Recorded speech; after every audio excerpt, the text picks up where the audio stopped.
White Nights, more than an idyll, is a meditation on alienation, ideal, and identity.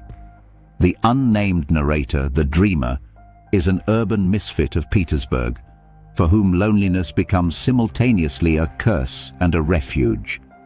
The labyrinthine city and his preference for night walks accentuate his isolation, bringing him closer to the superfluous man typology.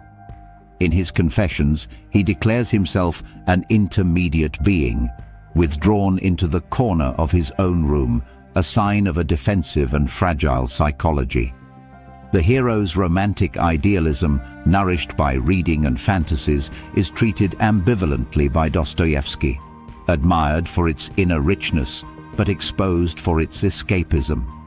The dreamer projects an ideal love before experiencing it, and Nastenka is immediately invested with the aura of an imagined savior. However, the text exposes the tension between reverie and action, polemically reviving century-old ideas about the Petersburg disease of daydreaming. The four-night structure creates a liminal space where the diffuse summer light suspends the distinction between dream and reality. During these nights, the hero experiences a parenthesis of happiness, which he mentally prolongs, almost confusing the imaginary with the concrete. The following morning breaks the spell, and the final episode, Morning, restores reality with the return of Nastenka's fiancé. The blow wakes him up brutally. The castle of illusions collapses, and the room, from shelter, once again becomes a witness to an empty solitude.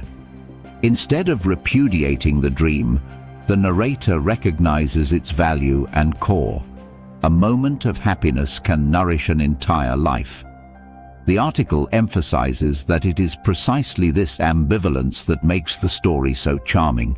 Dreams can save and deceive, reality hurts but matures. The problem of identity is articulated from lack. Without a name, without a social biography, the hero exists mainly as an ideal self, not as a person integrated into the world. The encounter with Nastenka functions as a mirror and catalyst, briefly giving him a dialogical identity and an ethical role.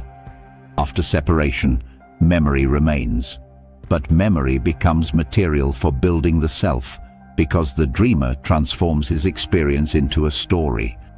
Thus, writing becomes the bridge between the ideal and the real, a place where suffering is sublimated into meaning. The reading is also placed in an existentialist horizon. The solitude of the dreamer anticipates the anxieties of modern freedom and non-belonging. Petersburg, with its white nights, is more than just a setting. It is the symbol of a world where contours melt and identity is sought in chiaroscuro. The conclusion is that White Nights remains relevant precisely because of this fine dialectic. Between the ideal and the real, art and memory propose the only possible reconciliation.